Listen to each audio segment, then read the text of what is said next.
ወንድም እየሰመጥክ እህቴ እየሰመጥሽ ነው። ማዕበሉ ነው ወይስ ጌታ ነው መታየት ያለበት? በዛ ቦታ ላይ ኢየሱስ ክርስቶስን እያየ በጆሮ ግን ማዕበል ይሰማ ነበረ።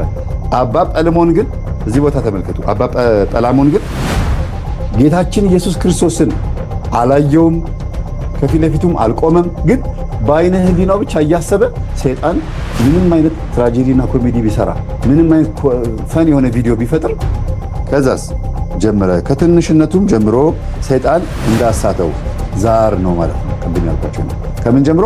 ከትንሽነቱ ጀምሮ ሰይጣን እንዳሳተው እንዲህ ብሎ ነገረው። ከትንሽነቱ ጀምሮ ምን ያህል መጽሐፍ ቅዱስ ላይ ከልጅነቱ ጀምሮ እሳት ላይ ይጥለው ነበረ።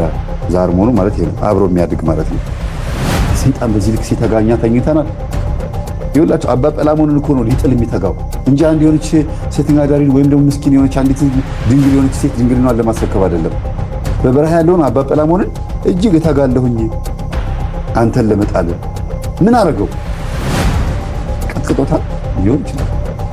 ምናልባትም በዘር ማንዘር ከሰባት ትውልድ ወደኋላ የመጣ ስለሆነ እዚህ አባ ጰላሞን ጋር ሲደርስ ለምን ገዳም ገባብኝ፣ ለምን ይሄ ትውልድ አመለጠኝ፣ ይሄ አባ ጰላሞን ይሄ ዘር ለምን አመለጠኝ እንደረሱ ቢሆን በእናንተስ ቅዱስ ሚካኤል ይርዳል። አይምሯቸውን ይክፈትላቸው። ቅዱስ ዑራኤል አይምሯቸውን ይክፈትላቸው። ድርሳነ ዑራኤልን ባመጣላችሁ ደግሞ እንዴ እነዚህ ሰባኪዎች መጽሐፍቱን ወይ አላነበቡትም ወይ ደግሞ አውቀው ገጽ እየገነጠሉ ነው ወይ ደግሞ ባላየ ወይም ደግሞ ካወኩ ካፈርኩ አይመለሰኝ ነው የሚባል ነገር አለ። ድርቅና ግትርነት ማለት ነው።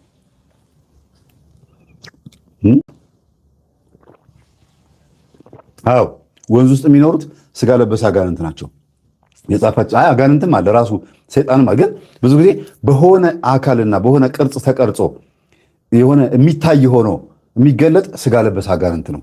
ሰይጣን የሚባለው የትኛው መሰላችሁ? ንፋሳዊ ባህሪ ኖሮት ዕቃ ሲፈነግል የሆነ ነገር ሲጥል ብቻ ነው የምታዩት። መንፈስ ነው። አጋንንትም እኮ መንፈስ ነው። ግን አጋንንት ስጋ ላይ ማረፍና መዋሃድና ልክ ቱታ ለብሳችሁ እኔ አሁን ይኸው ነጠላው እንዲሳረገው ይንቀሳቀሳል። እጄም ሸሚዜም እኔ እጄም እንዲሳረግ ሸሚዙ ታች አልቀረም። እንደዛ ማለት ነው። አጋንንት ያረፈበት ሰውም እንደዛ ነው የሚሆነው። እሺ እንቀጥል። የቅዱሳንን ታሪክ ስንናገር ጊዜው ይምሽብን። በዚህችም ቀን ይላል። በምን ቀን? ወደኋላ እንሂድና አንድ አምላክ በሚሆን በአብ በወልድ በመንፈስ ቅዱስ ስም ሰኔ 17 በዚች ቀን ፍጹም መናኒ የሆነ የመጻተኛው ባህታዊ ጰልሞን የእረፍቱ መታሰቢያ ነው። እርሱም ከተጋድሎ የተነሳ ሰይጣን እስከ ደከመ ድረስ ከተጋድሎ የተነሳ አስቡት። ሰይጣን እስከ ደከመ ድረስ በተራራ ላይ እግዚአብሔርን እያገለገለ በገድል ተጠምዶ የሚኖር ነበረ። አባ ጳውሊም እግዚአብሔርን እያገለገለ ይደክማል፣ ሰይጣንም ይደክማል። ታታሪ ነው ማለት ነው። ለዚህ ነው መምህር ሁሌ የምወድላቸው ቃል አለ። ቢሮ አይዘጋም፣ አያንቀላፋም፣ አይደክምም፣ አይሰለችም፣ አይሞትም ሰይጣን። ስለዚህ እኛ እንተኛለን፣ እንደክማለን፣ እናንቀላፋለን፣ ቢሮችን ይዘጋል። ከዛ ወደ ቤት መተን እንተኛለን። እላያችን ላይ ቁጭ ይላል። ሌሊት እኛ ያለ ስናንኮራፋ ቁጭ ብሎ ሲነጋ ምን ላርጋት ከማንገላፋጃት ወይም ደግሞ ምኗን ልቀማት እያለ ፕሮግራም ሲያወጣ ነው የሚያድረው። ፕላንድ ነው ሰይጣን። አስቡት። ካልጠፋ ቦታ አባ ጰልሞን ጋር መጥቶ ቅድም አባ ጳውሊን ያልኳችሁ እኚህ ደግሞ ጻድቁ አባት በረከታቸው ይደርብን ጰላሞን አባ ጰላሞን ጋር መጥቶ እንግዲህ ሰይጣን እስከ ደከመ ድረስ ድክም ብሎት አስቡት። እንዲህ ትቶት አይመጣም። በጸሎቱ እያቃጠለው ምን ቢሆን ነው ስትሉ የራሱ የአባታችን የአባ ጰልሞን የዛር መንፈስ መጀመሪያ ወደ ገዳም ወደ ብሕትውና ከመምጣቱ በፊት አብሮት የነበረ ከልጅነት ጀምሮ አብሮት የነበረ ካልሆነ በስተቀር ከሰው የተላከ ከበረሃ የመጣ ሰይጣን እንዴት ነው በዚህ ልክ የሚፋለመው ስታስቡት? ብዙ ቅዱሳንን ታሪካቸውን ስታዳምጡት እጅግ ይፋለማቸው ይከራከራቸው ነበር ይላል። ለምን ዞር አይልም? ምን አቃጠለው? እኔ ለምሳሌ ምድጃ አጠገብ ቁጭ ብዬ እየሞኩኝ እንደዚህ እያደረኩኝ መቼም ቆፈን የሚባል ነገር ይዛል ስትሞቁ እያላችሁ በጣም ሲበዛባችሁስ ከሰል ምድጃውን በእግራችሁ ገፋ አድርጋችሁት ውይ ለበለበኝ እኮ ለበለበኝ አቃጠለኝ ትላላችሁ። ከእሳቱ ዞር ትላላችሁ። መሞቅ ነው ሊያውም የፈለጋችሁት። ሰይጣን ደግሞ አባ ጰላሞን ጋር የሚመጣው ሊሞቅ አይደለም። ምን ፍላጎት አለው? እስኪ ምግብ ይሰጡታል፣ ያበሉታል፣ ያጠጡታል። እሳቸው ጋር የታሰረ በግ አለ ወይስ የወሰዱበት ንብረት አለ? የለም። ኢቭን የአባ ጰለሞን አካል እንኳን የሰይጣን አይደለም። ምን ያደርጋል እሳቸው ጋር? ለምንድነው በዚህ ልክ የሚከራከራቸው ስትሉ እጅግ የሚደንቀው ነገር ይሄ ነው ቤተሰቦች። ዛር መንፈስ አብሮ ስለተወለደ 3 ነገራችንን ያውቀዋል። የከለር ምርጫችንን፣ ይሄ ነገር ደስ ይለኛል ደስ አይልም እንላለን። ሁለተኛ የምግብ ምርጫችንን፣ ሶስተኛ የሐሳብና የሰው ምርጫችንን ያውቀዋል። የሐሳብ ስላችሁ የምታስቡትን ነገር ያውቃል። ከዛ ደግሞ እገሌ አልወደውም እገሌን እወደዋለሁ፣ እንዲህ አይነት ቦታ ብሄድ ደስ ይለኛል የምትሉትን ነገር ቀድሞ ያውቀዋል ከልጅነት ጀምሮ። ከቻለ ምን እንደምትወዱና ምን እንደምትጠሉ ነግሯችሁ ያንን ሐሳብ እንድትቀበሉ ያደርጋል። ካልሆነ ግን እናንተ የምትወዱትን ነገር ያውቅና የዛ ነገር ባሪያ ተገዢ እንድትሆኑ አድርጎ ወይም ደግሞ የዛ ነገር ተቃራኒ እንድትሆኑ አድርጎ አብሯችሁ ይኖራል።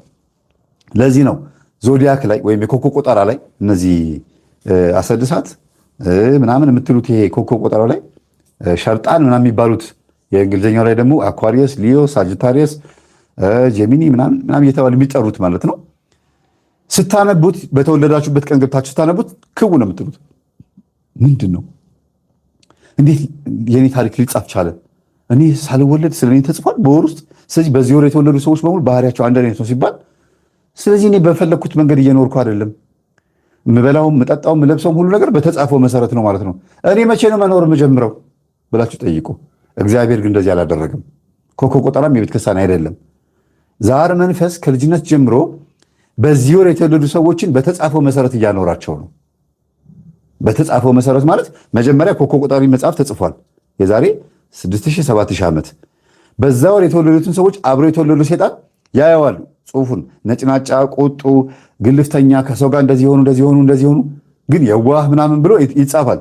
አጅሬውም ደግሞ በዛ ወር ለምሳሌ የካቲት ወር ከተወለድሽና የካቲት ወር ላይ የሚለው እንደዚህ ከሆነ የመጋቢትን ላምጣላችሁ። መጋቢት ወር ላይ የተወለዱ ሰዎች በተለይ ከመጋቢት 15 እስከ ሚያዝያ 15 የተወለዱ ሰዎች ምንድናቸው ይላል?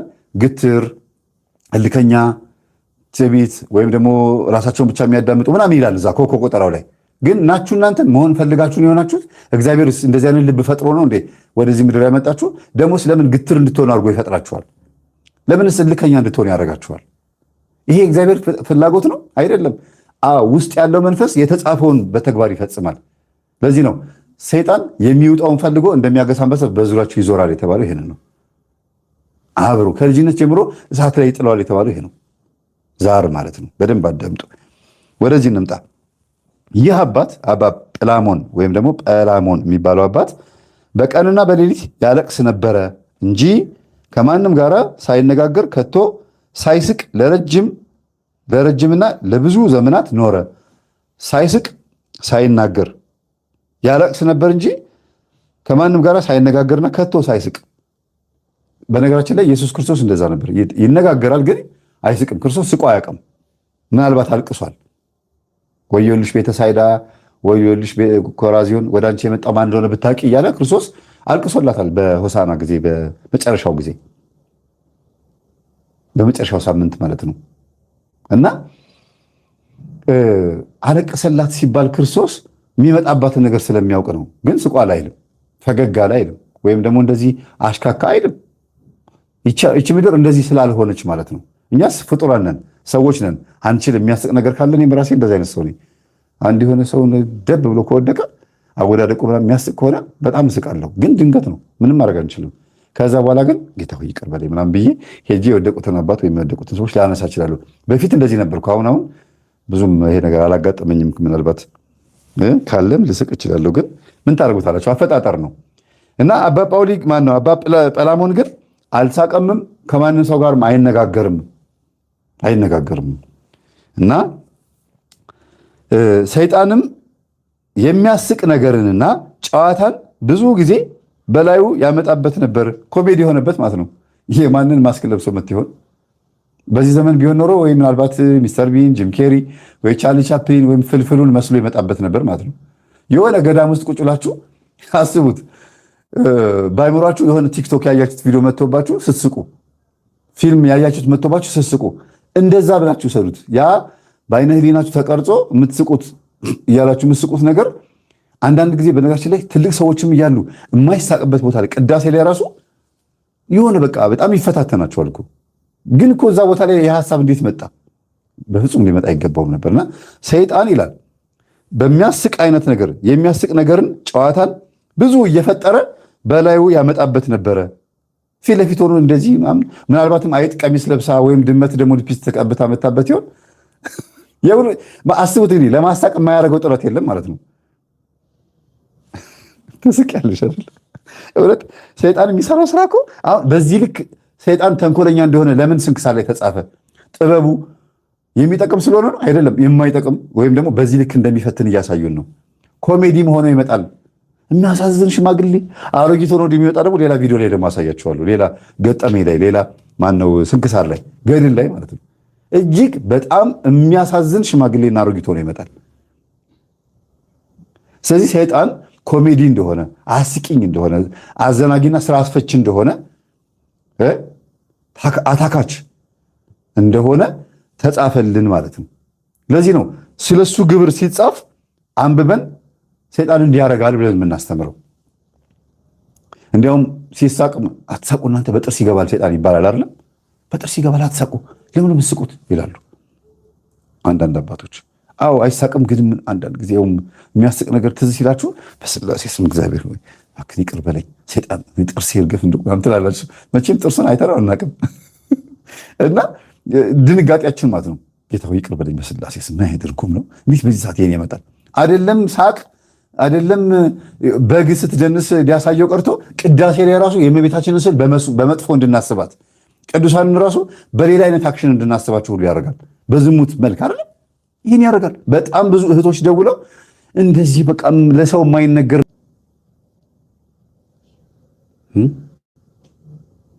እግዚአብሔር ገስጸው መጥቷል። እግዚአብሔር ገስጸው ስለሱ ውርደት ስለሆነ የምናወራው እግዚአብሔር ገስጸው ስለሱ ውርደት ስለሆነ የምናወራው ኔትወርክ ውስጥም ገብቶ ከሆነ እንግዲህ የተመታ ይሆን። የዚህን ሰዓት ነው ወጋው የምንለው አይደል? እሺ ስለዚህ አንድ ልጅ ብዬን ያቆምኩት ሳረሳው ልንገራችሁና ምን ለምደውበታል መሰላችሁ? 3 ልማድ ከቤተሰብ ውስጥ ሁሉም እንደዛ ናቸው። ማለት እንደዚህ ገብቶ ምን አንዳንዴ መውጣት ቀላል ነው። እንደዚህ እንላለን፣ እኔም እላለሁ ወይ ጥፍር እንደዚህ ምናምን ልንል እንችላለን። ግን እንደዚህ ገብቶ ምናምን አሁን ኔትወርክ አሁንም አልመጣም። እኔ ጋር እኮ ለቋል እኮ አሁን መጣ። ዋት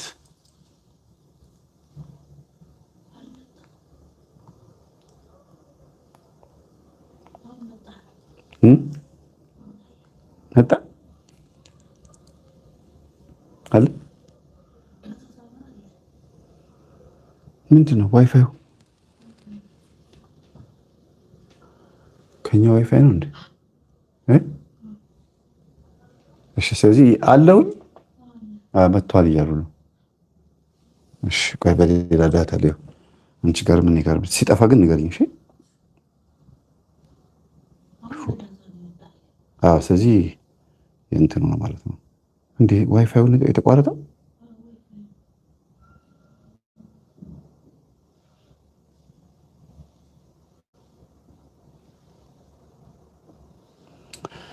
ጋንት አንዷን ነገር ነክቶ ኮንስፓይረሲ ውስጥ ገባን እኮ። እሱ ሲያጠፋብን ሌላ ኔትወርክ እንከፍታለን። ምን ችግር አለ?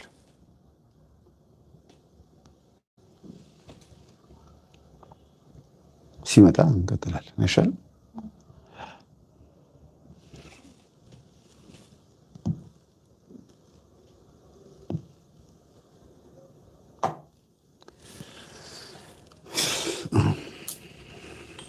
ሀሳብ ስሜት ምናምን ሲቆርጥ ይሄ ነው በቃ ይሄ ነው ስራው እኮ። ሌላ ስራ እኮ የለውም እኮ። ከዚህ ውጭ ምን ያውቃል? ሰው ማበሳጨት፣ ማናደድ፣ ያልተደረገ ነገር ተደርጓ ብሎ መቀባጠር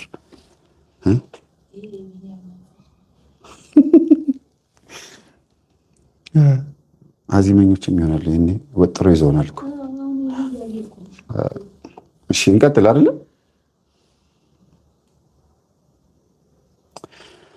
እሺ እና ልጁ ምን አይነት ባህሪ ያለው መሰላችሁ? አንድ ልጅ እጁ እንደዚህ በጣም አፍንጫ ውስጥ ከቶ እንዲህ ያደርግና አውጥቶት ምን ቢያደርገው ጥሩ ነው? አልናገርም አንድ በሉ። ግን ሀሳብ ውስጥ ሆኖ ነው። በነገራችን ላይ በጣም የሆነ ነገር ሲመሰጥ ምናምን እንደሚያደርግ አይተው እና ቪዲዮ ቀርጸው ፖስተቱበት። በጣም ደነገጠ። ከዛ እሱ ተናደደና ደግሞ የፖስተቱበት ሰዎች ማን እንደሆኑ ያውቃል መሰለኝ። ምክንያቱም የተቀረጸው ቤት ውስጥ ነው እና የሆነ ሰዓት ላይ ደግሞ ወንድሙ የገዛ ወንድሙ ማለት ነው የሆነ ቦታ ኳስ እያዩ ምናምን እጁን ወደማይሰደድበት ቦታ ይሰዳል። በቃ እንደዚህ ልማድ ሆኖባቸው ገብስ እንደሚፈትግ ሰው ይፈትጋሉ። የሆነ በቃ ማለት አለ አይደለ የሆነ ሐሳብ ውስጥ ሲሆኑ ምን እንደሚያደርጉ አያውቁትም። አንዳንዴ በሐሳብ ውስጥ ሆነው ሽንት ቤት የተቀመጡ የህዝብ ሽንት ቤት ሊሆን ይችላል ቤት ውስጥ ምናምን ቀበቷቸውን ሱሪያቸውን እየታጠቁ ምናምን ወደ ውጭ የሚወጡ ሰዎች አሉ። እየታጠቁ ምናምን ዚፕ እየዘጉ ቀበቶ እያጠበቁ ማለት ነው። እዛው ጨርሰው መውጣት ሲገባቸው ሐሳብ በእርግጥ ብዙ ነገር ያመጣል። ሰው ጭንቀቱ ብዙ ነገር ያደርጋል እና በዚህ ልክ ሰይጣን ሰዎችን ሊያደነዝዝ ሊያፈዝ ይችላል። የሆነ ነገር እያደረጉ እንደሆነ ሳያውቁት ሊያደርጉት ይችላሉ ለማለት ፈልጌ ነው። እና እዚህ ጋር ምንድን ነው የሚለው? ሰይጣንም የሚያስቅ ነገርን ጨዋታን ብዙ ጊዜም በላዩ ያመጣበት ነበረ። እርሱም ግን ፈገግ እንኳን አላለም። ነገር ግን የሚተክዝ ነበረ። ክብር ይግባውና ልቡም በጌታችን በኢየሱስ ክርስቶስ ፍቅር የተነደፈና የተመሰጠ ነበረ ይላል። እግዚአብሔር ስሙ የተመሰገነ ይሁን። በጣም ይገርማል።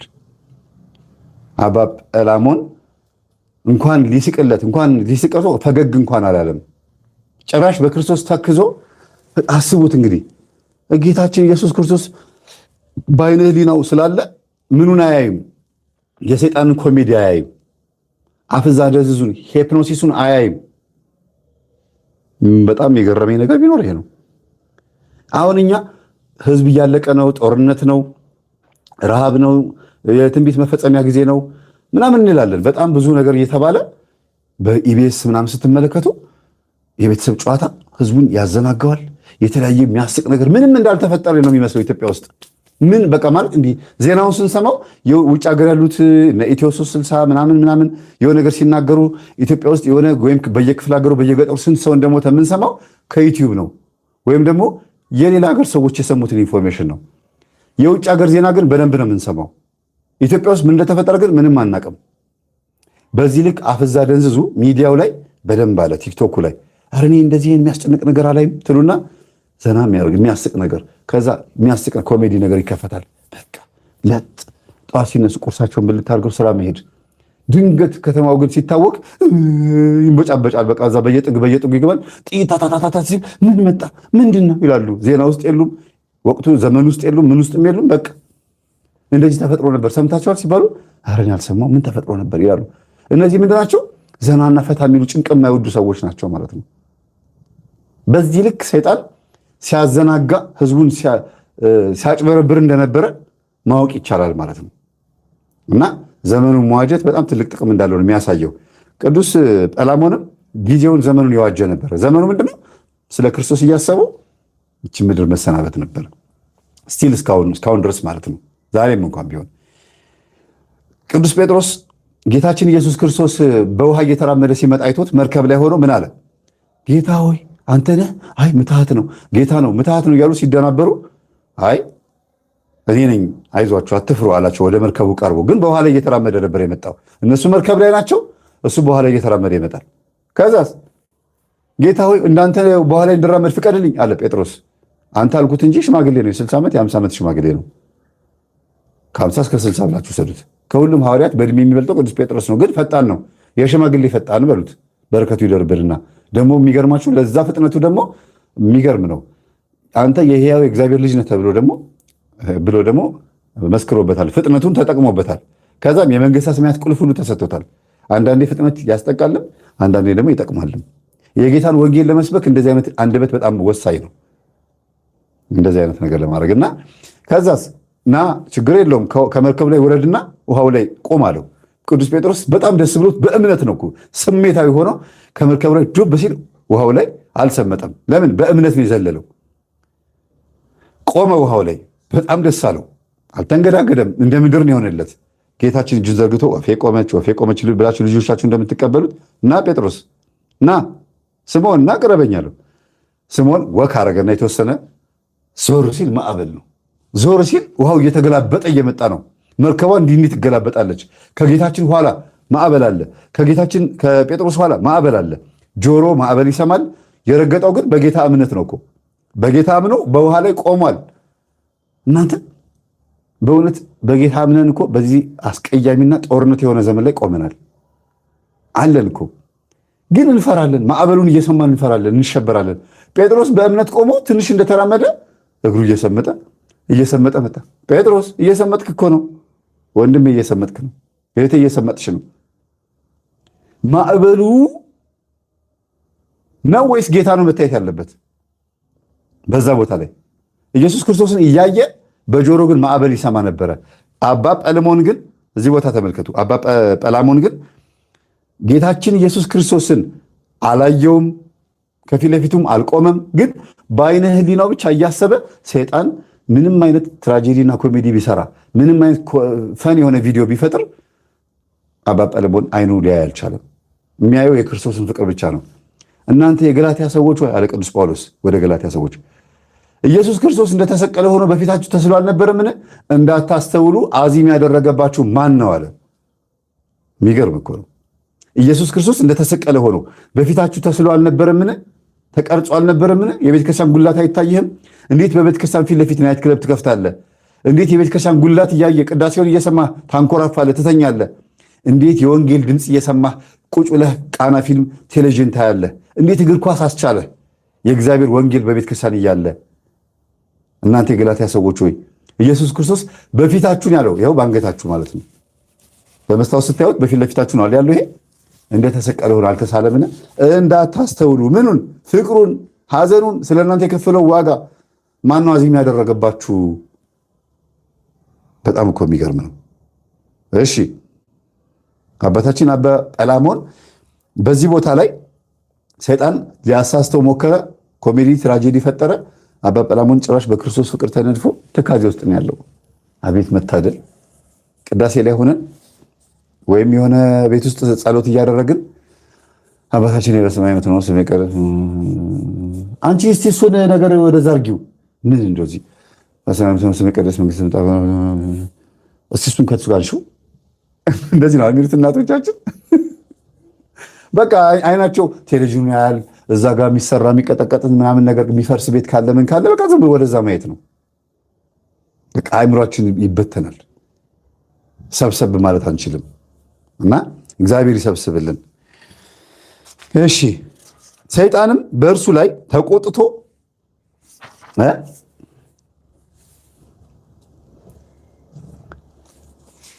ሰይጣን በእሱ ላይ ተቆጥቶ የሚያድነው ሆነ። የሚያድነው ማደን ማለት እሱን መከታተል ማለት ነው። የሚፈልገው ሆነ። ሰይጣን ለምንድን የተቆጣው?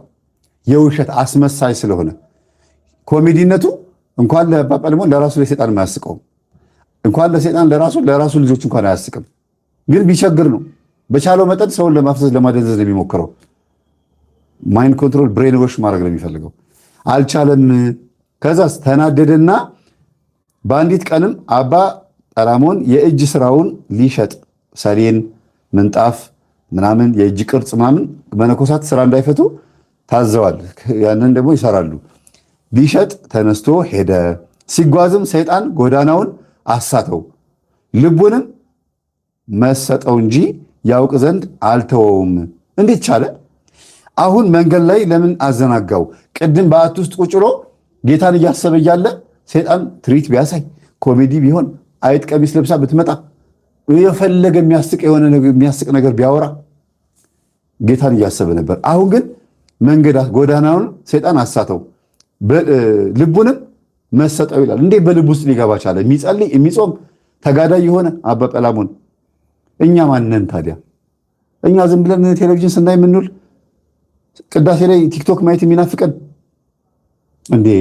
ስብከት ላይ ቁጭ ብለን ካልጣመን ብድግ ብለን ተነስተን የምንሄድ በጣም እኮ የምናስቸግር ፍጥረቶች ነን። ንስሐ ግቡ እየተባልን ንስሐ ግቡ ያለን መምህር የእጅ አስተነዛዘሩን አይተን ትምህርቱ ልክ አይደለም የምንል፣ ንስሐ ግቡ ሲባል አውቃለሁ አትስበከኝ የምንል እኛ ከ24 ሰዓት ውስጥ 1 ሰዓት ለእግዚአብሔር መስጠት ያቃተን ተውት። 1 ሰዓት አንድ አባታችን ብለን መተኛት ያቃተን እኛ እንዴት ነው ሰይጣን ጢባ ጢቤ የማይጮትብን? አባ ጰላሞን እንደዚህ እየጸለየ ሊሸጥ ያችን የሰራትን ሰሌን ሊሸጥ ሲወጣ እንኳን ሰይጣን በልቡ ገብቶ መሰጠው ነው የሚለው። መሰጠው ቃል በቃል እንጂ ያውቅ ዘንድ አልተወም። ወይኔ መንገዱ ቤት በኩል ነው አለ። እንዴት ልብ ውስጥ ሊገባ ቻለ? ስለዚህ ህሊና፣ ልቦና፣ አይምሮ ውስጥ መግባት ይችላል ሰይጣን። እንዴት ሲሆን? አባ ጰላሞን ኃጢአት ሰርቶ ነው አይደለም። እንዲህ ነው እግር በእግር የሚከታተለው። ስለዚህ ምን ይፈልጋል ሰይጣን? ገባ ወጣ እያለ አሳቻ ሰዓት ይጠብቃል ማለት ነው። ገባ ወጣ መንፈስ ማለት ይሄ ነው። ገባ ወጣ መንፈስ በጣም አደገኛ ነው። እንዲያውም አንደኛውን ዛሩ ውስጥ ያለው ዛር መንፈስ ካለ እሱን መያዝ ይሻላል እሱን። ወይ ደግሞ ውጭ ያለ መንፈስ ከሆነ ደግሞ በዙሪያ ያላቸው መናፍስቶች በስላሴ ስም ከኔ ራቁ ስትሏቸው 40 ክንድ ይርቃሉ እንደምትሉት ይርቃሉ። ይሄ ግን ገባ ወጣ የሚለው መንፈስ ስንጸልይ እንዳይቃጠል ይወጣል፣ ስንጠመቅ እንዳይቃጠል፣ ስንቆርብ እንዳይቃጠል ይወጣል። የሆነ ሰዓት ደግሞ ግብት ይልና ደግሞ ቤቱን ትርምስምስስ ያደርገውና አፋጅቶ ደግሞ ይወጣል። ከዛ ከውጭ ሆነው ሰራውላቸው ይላል። ይሄ ነው ገባ ወጣ መንፈስ። ስለዚህ አባ ጰላሞን ያገኘው ይሄ መንፈስ ነው ማለት ነው። ከሰባት ቀናቶችም ፍጻሜ በኋላ አባ ጰላሞን ከረሃብና ከጥማት ብዛት የተነሳ በምድር ላይ ወደቀ። 7 ቀን ሙሉ ቤተሰቦች በበረሃ ላይ መንገድ ጠፍቶት በአቱ ጠፍቶት ወይ ወደ ገበያ መሄድ አቅቶት 7 ቀን ሙሉ ሲንከራተት እግዚአብሔር የለም። እናንተስ ቅዱስ ቁርባን እየተቀበላችሁ በቤተ ክርስቲያን ምንጣፍ እየገዛችሁ ስዕል እያሳላችሁ አስራት በኩራት እያወጣችሁ ልጆቻችሁን የሚያድን አምላክ የለም አለ። ለአባ ጰላሞን ጸሎታቸውን የሰማ የደረሰላቸው አባት አምላክ እኛንም ይደርስልናል። ግን እግዚአብሔር የለም አንበል። የሆነ እንድንወጣው የሚፈልገው ቻሌንጅ አለ። እግዚአብሔር የሰይጣንን ተንኮል እንድናቅም ይፈልጋል። ዝም ብለን እንድንድን አይፈልግም። አውቀን እንድንድን ነው የሚፈልገው። ተምረን እንድንድን ነው የሚፈልገው። ድነታችን በመማርና በማወቅ ውስጥ እንዲሆን ስለሆነ እንድንራብ፣ እንድንጠማ፣ ከዛስ ለተራቡ ለተጠሙ እንድናዝን ያደርጋል። እንድንቆስል ያደርግና ለቆሰሉ ሰዎች እንድናዝን ያደርጋል። እንድንሞት ያደርግና ለሞቱ ሰዎች እንድናዝን ያደርጋል። ከሞት ተነስተን ስንመጣ ስንመሰክር እባካችሁ ንስሐ ግቡ ሲኦሉም እንላለን ስንመሰክር። ከዚህ የግድ መጋፈጥ ያለብን አንድ ነገር አለ። አባ ጰላሞን ከገዳሙ ወጥቶ 7 ቀን ሙሉ ተንከራተተ። ሲያሳዝን ነው ወይስ ታድሎ ነው የምንለው? በረሃብና በጥም ምክንያት ተዝለፍልፎ በምድር ላይ ወደቀ፣ ለመሞትም ደረሰ። ሰውን የሚወድ እግዚአብሔርም እንዲጠፋ አልተወውም፣ ነገር ግን ሰይጣንን ከእርሱ አርቆ አሳደደለት። ስሙ የተመሰገነ አምላካችን። ሰው ምን እንዲሆን የሚወድ ሰውን የሚወድ እግዚአብሔር ብሎ የጠቀሰው ቃሉ እንደቀላል ነው የምናየው። እግዚአብሔር 7 ፊደል እግዚአብሔር ስንል በውስጡ አንድነትና ሶስትነት አለው። ቀላል ቋንቋ አይደለም። ሰውን የሚወድ አምላክ ፈጣሪ እንዲጠፋ አልተወውም ይላል። እንዲጠፋ አልተወውም? ፍጥረቱ እኮ ነው። እንዴት ይተወዋልስ? በመጀመሪያ ለሱ ብሎ እየተንከራተተ እዛ በረሃ ውስጥ ከእንቅልፍ ሰዓቱ ይልቅ የሚጸልይበት ሰዓት ብዙ ሆኖ አልተወውም ይልና ነገር ግን ሰይጣንን ከእርሱ አርቆ አሳደደለት። ቆይ ይዞ ሲኦል ሸኘለት ነው የሚለው አይደለም፣ አሳደደለት። ለምን? እስቲ አስቡት። ከሱ አርቆ አሳደደለት። ከሱ አርቆ አሳደደለት ማለት ራሱ አባ ጰላሞን ገዳም ተመልሶ ሲመጣ ያንከራተተውን ሰይጣን እንዴት መቅጣት እንዳለበት ራሱ እንዲጫወትበት ሊያንጠባጥበው ጢባ ጢቤ እንዲጫወትበት ሊያደርገው ነው ማለት ነው። እኛው ራሳችን እድሜ ልካችን እንድናመነዝር፣ እንድንሰርቅ፣ እንድንዋሽ ሲያደርገን የነበረን መንፈስ እኛው እንድንቀጣው ማድረግ ከፈለገ እግዚአብሔር ሰይጣኑ ጉልበቱ ምን እንደሆነ የተወሰነ ያሳየናል። ከዛ ደግሞ የእኛን ጉልበት ደግሞ ያሳየናል ማለት ነው። የምን የመንፈስ ቅዱስን ጉልበት ማለት ነው። ለዚህ ነው ቶሎ እንዲሸኝልን ስንፈልግ ቶሎ የማይሸኘው። ከዛ ከኛ ሲያርቀው ደግሞ ወደ ሲኦል አይደለም ያራቀው፣ አርቆ አሳደደው ነው። ሲኦል ሸኘው አይልም። በደንብ አስተውሉ። አረጋዊ አባ ጰላሞን አረጋዊ ነው እንግዲህ ሽማግሌ ነው። በእርሱ የሆነውን ባወቀ ጊዜ ጌታዬ ኢየሱስ ክርስቶስ ሆይ እርዳኝ ብሎ ጮኸ። ከወደቀበት ፌንት ካለበት ራሱን ከሳተበት ይመጣል። ዳውንቆ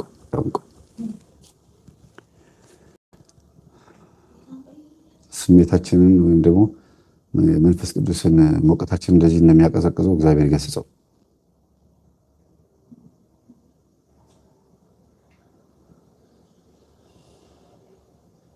መታደር እሺ። እንግዲህ በጣም የሚገርም ነው። ላንብብላችሁ ድጋሚ። አረጋዊ አባ ጰላሞንም በእርሱ የሆነው ባወቀ ጊዜ ጌታዬ ኢየሱስ ክርስቶስ ሆይ እርዳኝ ብሎ ጮኸ። ወዲያውኑም ጰላሞን ሆይ አትፍራ፣ ከእንግዲህ ወዲህ ጠላት በአንተ ላይ ጠላት ዲያብሎስ ማለት ነው በአንተ ላይ ክፉ ሊሰራ አይችልም። እየሰገደ እየጾመ እየጸለየ የነበረ አባት ወደ በረሃ እንዳፍታ ሲወጣ 7 ቀን ሲንገላታ እግዚአብሔር እንዴት አድርጎ እንደተገለጠለት ይሁ አይችል። ነገር ግን ተነስተህ ወደ ደቡብ ጥቂት ተጓዝ፣ በዚያም በተራራው አጠገብ የሚኖር ስሙ ለተጹን የሚባል ይሄንን ባለፈው አንብቤላችኋለሁ። ሰኔ 17 ቀን ለተጹን የሚባል አንድ አባት ምን እንዳደረገ ነግሬያችኋለሁ። ሰኔ 17 የሚነበብ አባ ለተጹን ቄስ ሳይሆን ቄስ ነኝ ብሎ የሚያጭበረብረውን ሰውዬ እንዴት እንዳዋረደው መስቀል ይዞ ኑ ላሳልማችሁ ሲል አንተ መስቀል መያዝ አይገባህም ሲባል ሌላ ደብር ሄዶ ሌላ ገዳም ሄዶ መስቀል የውሸት መስቀል ይዞ የገዳም አስተዳዳሪ እስከመሆን የደረሰ ከዛስ እናቱን አስገድዶ የደፈረ እናቱ ስትጸንስበት በስራ ስርና በስራ በቅጠላቅጠል ጽንሱን እንድታወርድ ያደረገ የገዳም አስተዳዳሪ እኮ ነው። እንደገናም ሊቆርቡ የመጡ ሰዎችን በቅዱስ ቁርባን እየቀላቀለ መርዝ እና ድግምት እየሰጠ ሰዎችን የሚገድል ሰው ይላል። እዚሁ ስንክሳር ላይ ነው የምታገኙት። እዚሁ ወር ላይ ሰኔ 17 ላይ አንድ ክፉ ሰው ነበረ፣ ይሄ ሰው ሞተ እያለ ይቀጥላል። ባለፈው ነገራቸዋል። አባ ለተጹን ራሱ ሳይሆን ሌላ መነኩሴ ነው። አባ ለተጹን መጥተው ኃጢአቱን ነገሩት፣ ያደረገውን ነገሩት። በመጽሐፍ ቅዱስም ሆነ በታሪክ ደረጃ ለመጀመሪያ ጊዜ ካለመኖር ወደ መኖር መጥቶ ተወልዶ ኢየሱስ ክርስቶስ ፈቅዶለት ከመኖር ደግሞ ወደ አለመኖር በአየር ላይ የተበተነች ነፍስ ያለው ሰው ቢኖር እዚህ መጽሐፍ ቅዱስ ውስጥ ነው ያለው። እዚህ ማለት ስንክሳር ውስጥ ነው ያለው። ሰኔ 17 ውስጥ ነው ያለው። እባክህን ጌታ ሆይ እናቱን የደፈረ ሰው ነው፣ ቅዱስ ቁርባን ላይ ያላገጠ ሰው ነው፣ ግን ይቅር በለው ማረው ብለው አባ ለተጹን ሲጸልዩ ኢየሱስ ክርስቶስ እንዲህ በቅዱስ ቁርባኔ ላይ በስጋና ደሜ ላይ ያላገጠውን ሰው ነው ማረው የምትለኝ አለ። ጌታ ሆይ መሐሪ አይደለህ ማረው እባክህን፣ አይሆንም እያሉ ራሳቸውን እንደዚህ በድንጋይ እየፈጠፈጡ ካልማርከው አልነሳም እያሉ ከኮረብታ ላይ እየተነሱ እየፈረጡ አባ ለተጹን እኛ አባት ማለት ነው። ቅዱስ ሚካኤል መጣና አባ ለተጹን ራስህን እንደዚህ አትጉዳ፣ ጌታችን ኢየሱስ ክርስቶስ እንግዲህ ቃሌ ከሚያልፍ ሰማይና ምድር ቢያልፍ ይቀላል ብሏል እያለ እየመከራቸው አይ እቺ ነፍስ ሊምራት ይገባል፣ ሲኦል አትግባ እባክህን። መጨረሻ ላይ ክርስቶስ ቅን ፍርድ ፈረደ። ምን አረገ? አባ ለተጹንም ጻድቅ ናቸው፣ የቅዱሳንን ጸሎት ተሰማለሁ ብሏል። ያም ሰውዬ በቅዱስ ቁርባን ላይ ያላገጠ ሰው ነው። ማንን ይስማ? ክርስቶስ ቃሌ ከሚያልፍ ሰማይና ምድር ቢያልፍ ይቀላል ብሏል። ስለዚህ ለሁለቱም ዳኝነት የሚሆነው ምን እንደሆነ ታውቃላችሁ? አባ ለተጹን ወዳጄ ጸሎትህን ሰምቻለሁ፣ ሰውየውን ገነትም ሲኦልም አላስገባውም፣ እንደ እንስሳት ነፍስ ግን በአየር ላይ ተበትና እንድትቀር አደርጋለሁ አለና ፈረደ። እና ይሄንን አባት ነው እንግዲህ አባ ለተጹን የሚባል ሽማግሌ ጻድቅ ሰው ታገኛለህ። እርሱም ስለ ስሜ ብዙ መከራ የተቀበለ ጻድቅ አባት ነው። ያደረግኸውን ሁሉ ሰይጣንም እንዴት እንዳሳተህ ንገረው። አያችሁ፣ መነገር አለበት። ሰይጣን እንዴት እንዳሳተህ ንገረው። ሰይጣን እንዴት እንዳሳተህ ያደረግከውንም አንተ ደግሞ ንገረው። ንስሐ አባት ነው ማለት ነው። እርሱም ኃጢአትህን እስኪሰረይ ስላንተ ይጸልያልና የሚል ቃል ከሰማይ ሰማ። ይህም አባ ጰላሞን ወደ አባ ለተጹን መጥቶ ይላል። ወዲያውኑ ብፁዕ አባ ጰላሞን ተነስቶ ከእጅ ስራው ጥቂት ተሸክሞ አቤቱ በስምህ አድነኝ የሚለውን የዳዊትን መዝሙር እስከ ፍጻሜው ዳግመኛም 63ኛውን መዝሙር እያነበበ ቃሉ ወደ በስላሴ ሰላም እየቆየ ነው። አይ እግዚአብሔር ይሄንን ኔትወርኩ የሚነካከብና ጋንንት እባክህ ገስጽልን። እግዚአብሔር ሆይ እስቲ ጸልዩላችሁ። እንዴት እየተፈታተነኝ እንደሆነ እያያችሁ ነው አይደለ? ያለው እንግዲህ ሌላ ወሬ ብናወራ ኖሮ እኮ ስም ብሎ ነበር እንትን የሚለው። እሺ ትንሽ ወደ ኋላ ሄጄ እንትን ልበላችሁ፣ ምክንያቱም ተቋርጧል። ወዲያውኑም ብፁዕ አባ ጰላሞን ተነስቶ እጅ ስራውን ጥቂት ተሸክሞ አቤቱ በስምህ አድነኝ የሚለውንም የዳዊትን መዝሙር እስከ ፍጻሜው ዳግመኛም 63ኛውን መዝሙር እያነበበ ቃሉ ወደ አመለከተው ሄደ። ጌታችን ኢየሱስ ክርስቶስም መርቶ ወደ ሽማግሌው አባ ለተጽዮን አደረሰው። አድራሹ ማን ነው? ራሱ ኢየሱስ ክርስቶስ አገልጋያችን፣ አባታችን፣ እረኛችን። አይገርምም? መልአክ እንኳን አላለም። ምን ያህል ቢወደው ነው እየመራ አደረሰው ይላል። በሰው ተመስሎ ይሆን በመንፈስ ተመስሎ ይሆን አይታወቅም። እኛን እንደዚህ ይምራል። በእውነት ወደ ማን የመራው ይኸውላችሁ፣ ወደ ማን እንደመራው ልንገራችሁ። ከላይ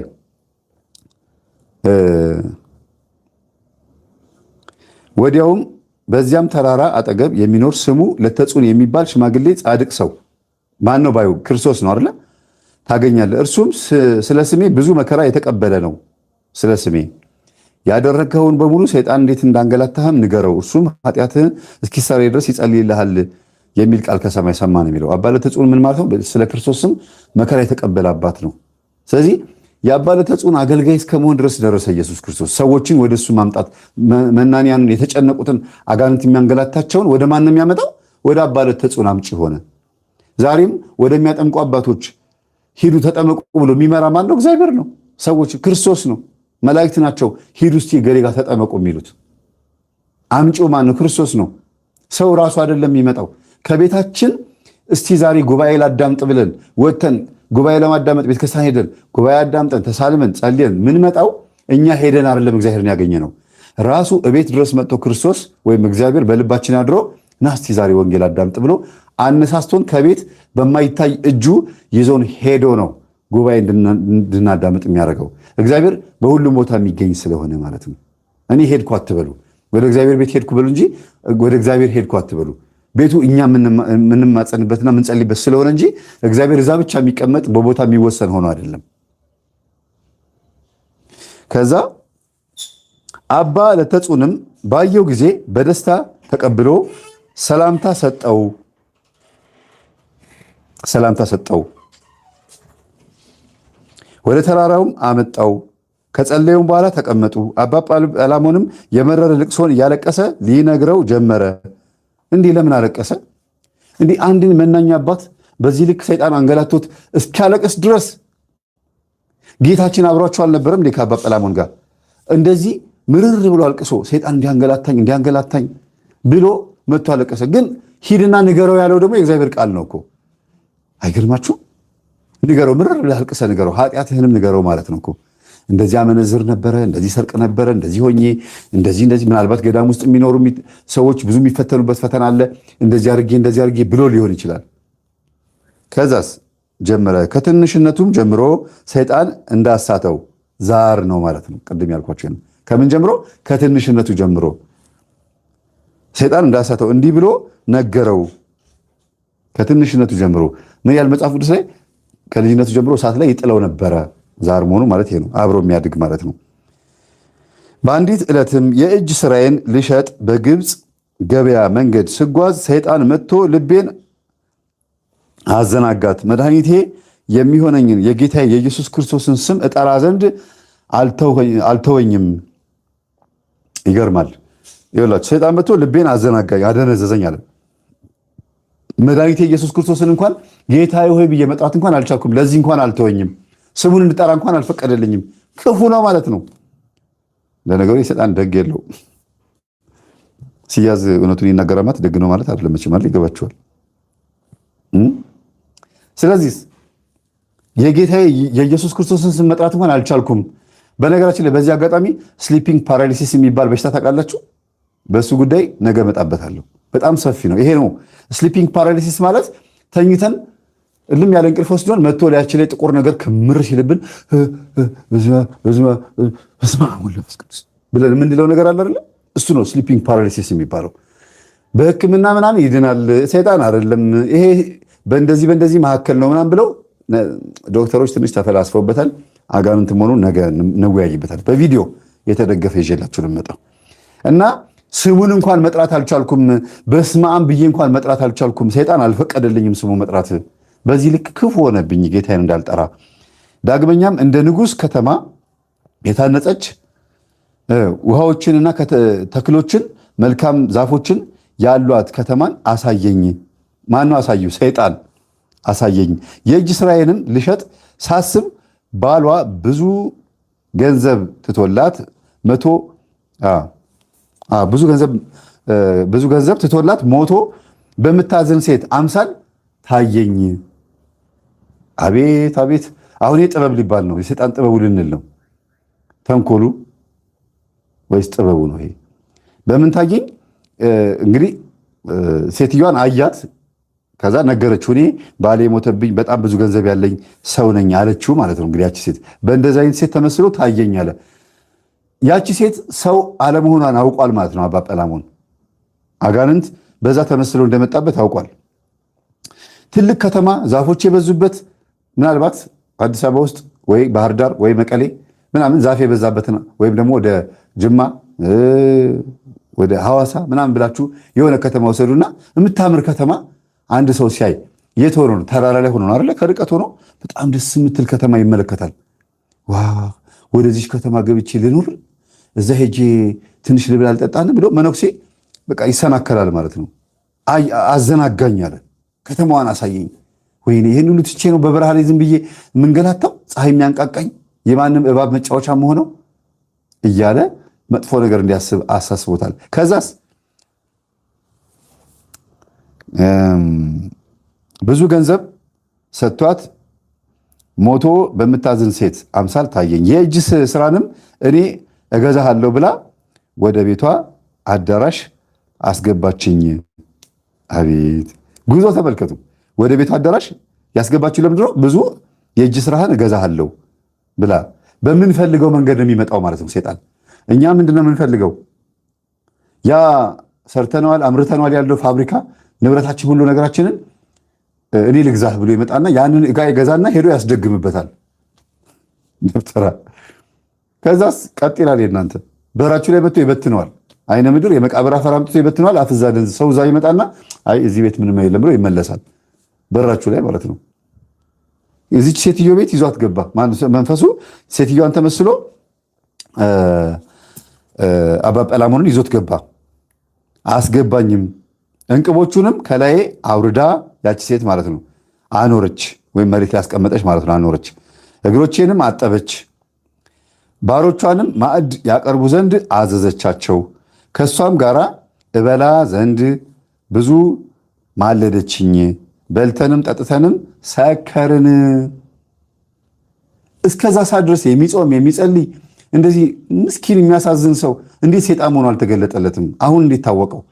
ጌታችን ካናገረው፣ ጌታችን ከተገለጠለት በኋላ አይምሮ ተከፈተ ማለት ነው። የኛን አይምሮችን ይክፈትልን። ሴጣን እንደነበር ያወቀው የዛን ጊዜ ነው። ሰከርን። እንዴት የሴጣንን ጥበብ አያችሁት? መጀመሪያ ምንድን ነው ያደረገው? ያለህን ዕቃ ገዛሃለሁ አለች። ከዛስ እና ወደ ቤት ገባለች፣ እግሩን አጠበች። አቤት ሴጣን! እንደዚህ አይነት ተንኮሉን አባቶቻችን ከጻፉልን እግዚአብሔር ምስክሬ ነው። ይሄንን ትምህርት የሚቃወሙም ጭምር ናቸው ማለት ነው። ይሄንን የኛን ትምህርት የሚቃወሙ ሰዎች ያ ማለት ኦርቶዶክስ አይደሉም፣ ምድረ ቅባትና ቫዝሊን ነው ማለት ነው።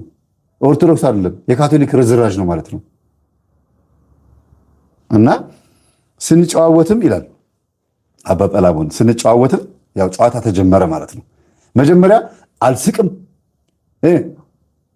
ፈገግ አልልም፣ አላወራም ብሎ መሀል ላይ የገባ ሰው ነበረ። በፍጹም አላረገውም ብሎ መሐላ ገብቶ ነበር። ይሄ መሐላው ማን ያውቃል? ሰይጣን። የልቡን እንዴት አወቀ? አብሮ ስለተወለደ። ዛር ካልሆነ አብሮ የተወለደ ካልሆነ በፍጹም ልባችን ውስጥ መግባት አይችልም። እንዴ ዝም ብላም አንድ ሰንበት ተማሪ ወይም አንድ የሚያስቀድስ ሰው እኔ በስመ አብ ስለው ከአጠገቤ ብን ብሎ ነው የሚሄደው የምትል ሴትዮ አባ ጰላሞን ስንት ዓመት ሙሉ በበረሃ እየሰገደ ምን እያለ ልቡ ውስጥ ገብቶ አቅጣጫ ያስተዋል፣ ልቡን ያዝለዋል። እኛም ብሎ ክርስቲያን። እሺ ከዛ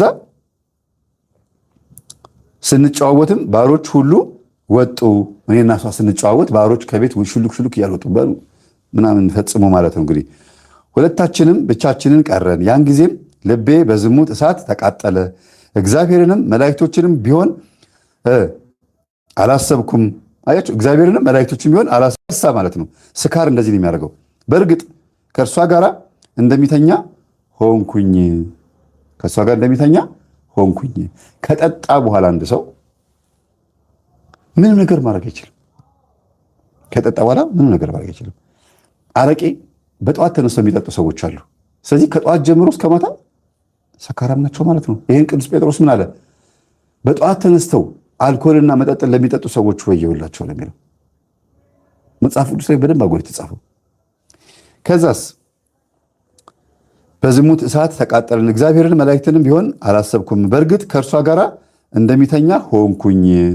ምን ማለት ነው? ተኛው ማለት ነው። እንደሚተኛ ሆንኩኝ ማለት ልብሴን አወለኩኝ። በቃ አንድ መነኩሴ ሲያስቡት በዚህ ልክ ሲሳሳት በጣም ነው የሚያሳዝነው። እሺ ያነበብኩ ያለሁት ሰኔ 17 ስንክሳር ነው። እሺ አዲስ የገባችሁ ሰዎች ደግማችሁ ግን አዳምጡት። የቅዱሳንን ትምህርት ከመሃል ገብቶ ዘውሎ ገብቶ ማዳመጥ አይፈቀድም። አሁኑ ነው ከመሃል የገባችሁ ሰዎች ይቅርታ ወደኋላ ሄዱና አዳምጡ። እኔ በጨረስኩበት ልጨርስ በሉ፣ ቶሎ ሳብ አድርጉት። ወደኋላ ሄዱና እንደገና አዳምጡት። እንደሚተኛ ሰው ሆንኩኝ። ወይኔ ግን በጣም ከባድ ነው። እሺ እናንተ እየጾማችሁ እየጸለያችሁ እየሰገዳችሁ ያላችሁ ሰዎች፣ ከዛ በመሃል በዝሙት የወደቃችሁ፣ በግለ ወሲብ የወደቃችሁ፣ በተለያየ ፖርኖ ምናምን የወደቃችሁ እግዚአብሔር ያጽናናችሁ። አባ ጰላሞንም እንደዚህ ወድቋል አለረ አለ። አባ ጰላሞንም እንደዚህ ሆኗል። ያ ማለት ምንም ችግር የለው ማለት አይደለም። እግዚአብሔር ያጽናናችሁ፣ መልአኩን ይላክላችሁ። ጌታችን እኮ አባ ጰላሞን እጁን ይዞ ወደ አባታችን አባ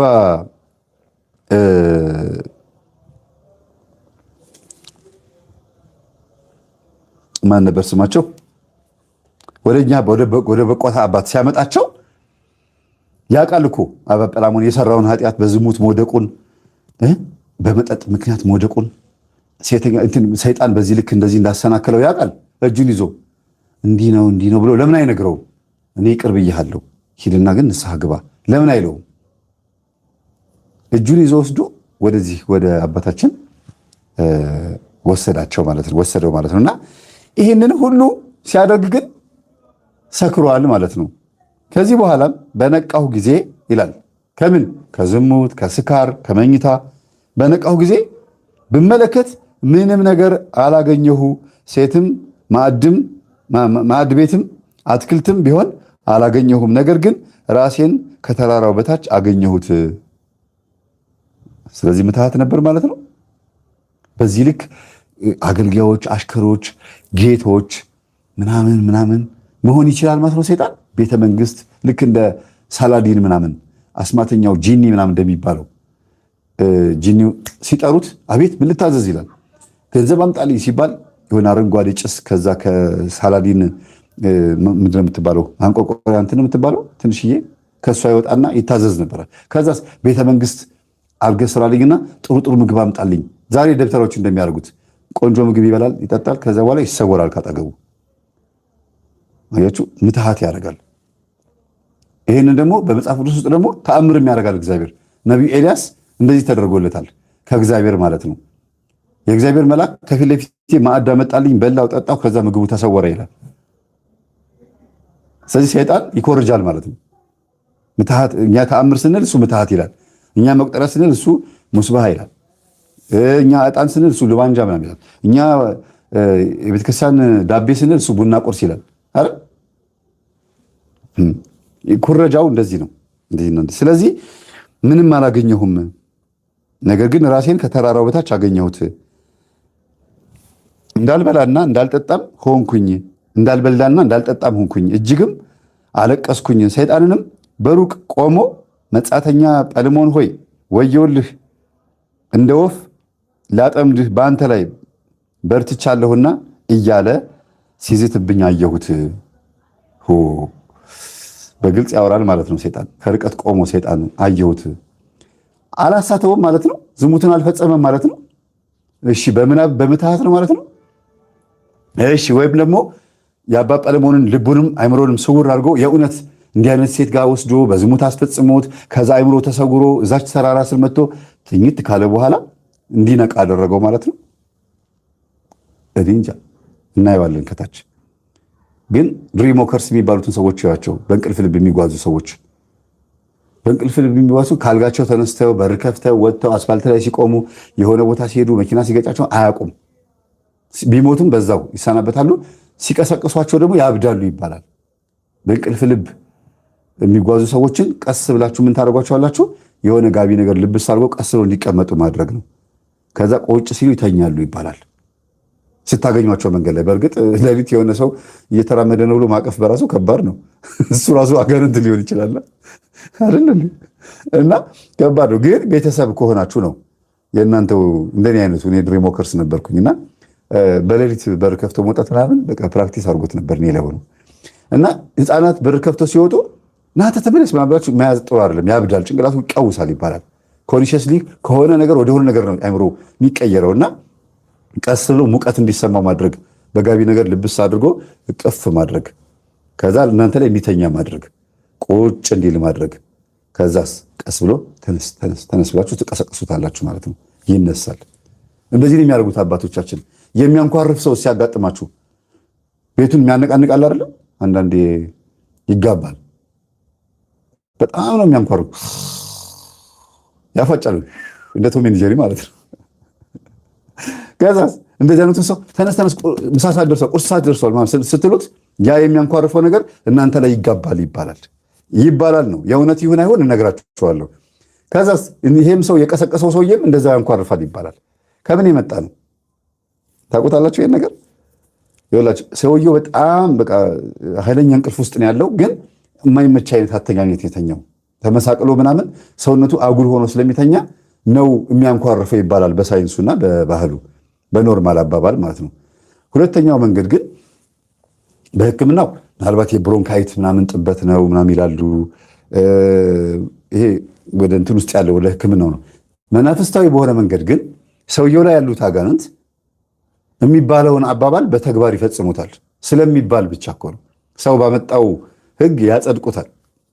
እንደዚህ ነው የተጋባብኝ እንድትሉ ወደ እናንተ መምጣት የፈለገው መንፈስ በማንኳረፍ በመንካት ሰበብና ከርቀት ምን ያደርጋሉ? የሚያንኳረፍ ሰው ላለመንካት በበትር በዱላ እንዲህ ይቻርገው መጥተው ነካ ነካ ያደርጉታል። ተነስ እንግዲህ ማንኳረፉ እንዳይጋባባችሁ እኮ ነው። እና ወደዚህ እንምጣና አባ ጰላሞን ድንጋይ ስር ራሴን አገኘሁት፣ ሰይጣንም ከርቀት ሲዝትብኝ አየሁት። ምን አለኝ ይላል። ሰይጣንም ከሩቅ ቆሞ መጻተኛው ጰላሞን ሆይ፣ መጻተኛ ማለት ስደተኛ ማለት ነው። ከሌላ ሀገር የመጣ ወይ ከሩሲያ ከሶሪያ ምናምን ግብፅ የመጣ አባት ሊሆን ይችላል። ልክ እንደ አባታችን እንደ አቡነ አረጋዊ እንደነዚህ አባቶች መጻተኛ ማለት ነው። አባ ጰላሞን ሆይ ወዮልህ፣ እንደ ወፍ ላጠምድህ፣ እንደ ወፍ ላጠምድህ። በቃ ሰይጣን በዚህ ልክ እንዴት ነው? ቆይ ትቶት አይሄድም እንዴ በረሃ ላይ?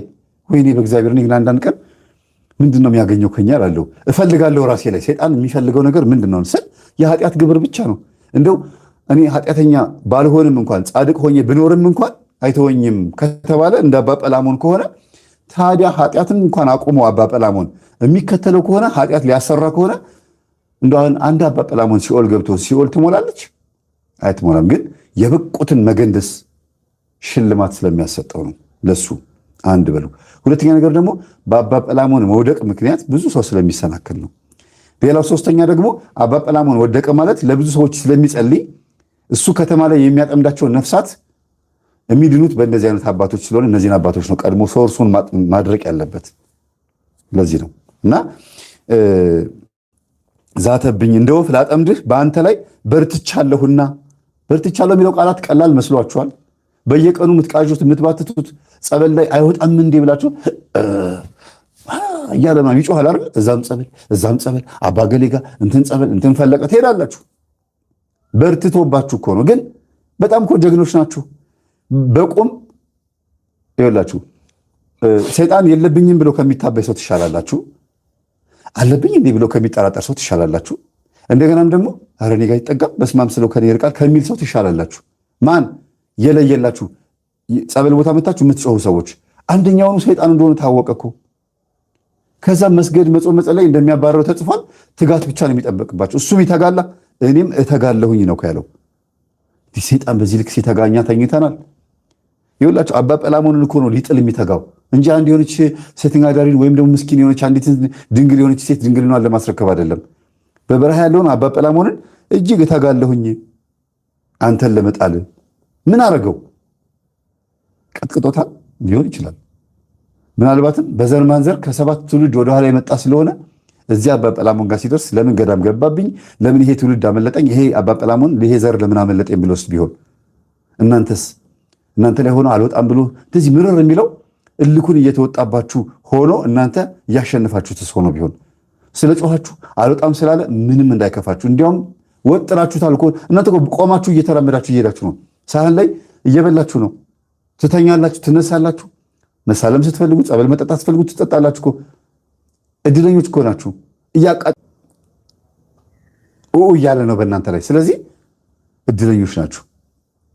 ምን በመሆኑ ለይቶ ስለጮኸ ማለት ነው።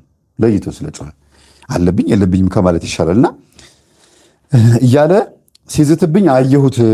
ነገሩን ሰምቼ በመስቀል ምልክት በላዩ አማተብኩኝ፣ ከእኔም ሸሸ። በቃ የሚገርም ነው። ታዲያ በመስቀል ምልክት ሲያማትብበት የሚሸሽ ከሆነ በእርግጥም እናንተ ትንሽ ትቢት ምናምን የሚላችሁ የኃጢአተኝነት ስሜት እንዲሰማችሁ የማትፈልጉ ሰዎች፣ በስማም ስለው ከኔ ይርቃል የምትሉ ሰዎች አባታችን አባ ጰላሞንም በስማም ሲሉት ያው ሳማትብበት ከኔ ሸሻሉ።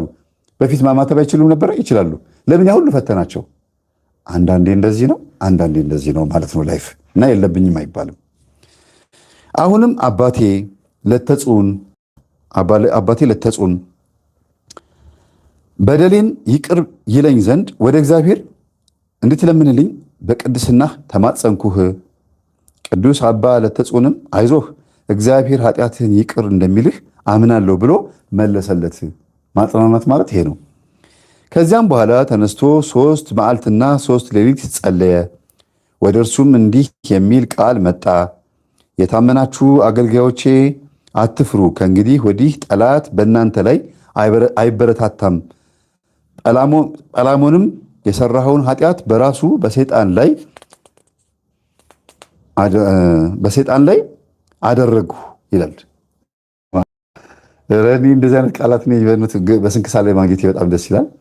አስተውላችሁታል? ልመልሰው አይደለ?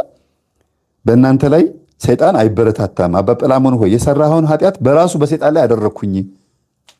ይሄ ማለት እናንተ ላይ ደብተራ መንፈስ ሲልክባችሁ ምን ታደርጋላችሁ? ወደ መጣህበት ተመለስ። ምኑን? ከነስራው ከነ ኃጢአቱ አየሁት ነዋ ያለው ሰይጣንን አባ ጰላሞን። ስለዚህ የሚታይ 2 እግር 2 እጅ ያለው ሰይጣን ከሆነ ስጋ ለበስ አጋንንት ነው። ደብተራ ከዚህ በምን ይለያል? ወደ መጣህበት ተመለስ ስትሉት ምን ይላል ኢየሱስ ክርስቶስ? ምን አለው?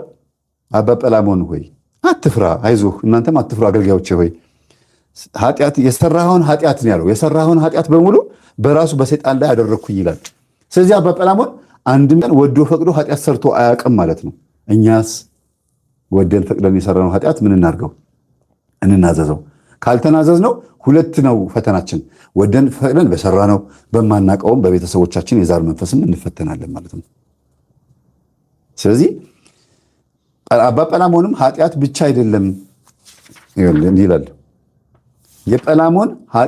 የጰላሞንን ኃጢአት ብቻ አይደለም፣ ነገር ግን የሚፈታተናችሁ ሰው ሁሉ ኃጢአታቸውን በሰይጣን በራሱ ላይ እመልሳለሁ። የሚፈታተናቸውን ሰዎች እናንተ ጋር በሚመጣ ሰው ማለት ነው። የሌሎችንም ሰዎች ሰይጣን ወደ ራሱ ወደ ሰይጣን ኃጢአቱ ይመለሳል። ለዚህ ነው ንስሐ ግቡ። እስኪ ጻፉ ሁላችሁም መንግስተ ሰማያት ቀርባለችና ንስሐ ልግባ ብላችሁ ጻፉ። ንስሐ መግባት ከሰይጣን እጅ ላይ የእናንተን ኃጢአት ፋይል ቀምታችሁ በሲኦል ማቃጠል መማገድ እንደማለት ነው። ሊከሳችሁ ዶሴ ይዟል። በቃ እንደዚህ ይኸው ደብዳቤ ይዟል። ደብዳቤ ይዞ ይሄ ሰው ደብዳቤ ነው እንዳይታይብኝ። የማን ነው? የመምህር ግማሪ ስታገባ እና ደብዳቤ ይዞ እኛን ምን ሊያደርገን ነው? ሊያቃጥለን፣ ኃጢአታችንንም ሊለበልብ፣ በኃጢአታችንም ምን ሊያደርገን ነው? ሊከሰን። የወንድሞች ከሳሽ ተብሏል። የወንድሞች ከሳሽ ተብሏል። ስለዚህ ኢየሱስ ክርስቶስ ከእጃችን ላይ ወይም ከሰይጣን ኃጢአታችንም ይደመሰሳል ማለት ነው። የሚገርም ነው በእውነት። የእናንተን ብቻ አይደለም ማለት የጰላሞንን ኃጢአት ብቻ አይደለም፣ ነገር ግን የሚፈታተናቸውንም የሌሎችንም ሰዎች ኃጢአት በሰይጣን በራሱ ላይ እመልሳለሁ። ስለዚህ የኃጢአት ሁሉ ባለቤት ማን ነው? ራሱ ሰይጣን። ይሄንን በሮሜ መልእክት ላይ ሮሜ 7 ላይ ምን ይላል?